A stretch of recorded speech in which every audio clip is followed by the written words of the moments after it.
పశ్యైతాం పాండుపుత్రాణం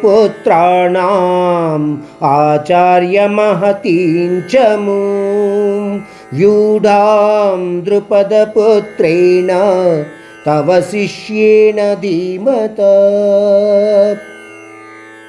ముఖ్యముగా ఈ శ్లోకములో సంజయుడు దుర్యోధనుని యొక్క తత్వాన్ని తెలియచేయడానికి ధృతరాష్ట్రునితో అంటున్నాడు రాజా, పాండవుల సైన్యము పక్క చూస్తూ దుర్యోధనుడు ద్రోణాచార్యులతో అంటున్నాడు, ఆచార్య, ద్రుపదపుత్రుడు అయిన దృష్టద్యుమ్ని ద్వారా నిర్మింపబడిన పాండవుల యొక్క ఈ మహా సైన్యాన్ని చూడండి.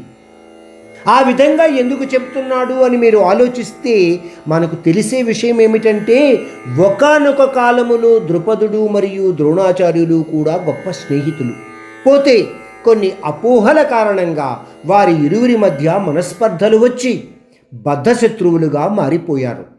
అందువలన ద్రోణాచార్యుల వారిని అంటే వారి మనోభావాలను ఈ విధంగా రేకెత్తించి, పాండవుల ఎడ ఎటువంటి ప్రీతి ఉన్నా సరే ద్రుపదుడితో ఉన్న శత్రుత్వము కారణంగా ద్రోణాచార్యులు పాండవులతో ఘోర యుద్ధము చేసి ఆ పాండవులను ఓడిస్తారు అన్న ఒకే ఒక ఉద్దేశ్యముతో దుర్యోధనుడు ఈ మాటలు అంటున్నాడు ద్రోణాచార్యులతో.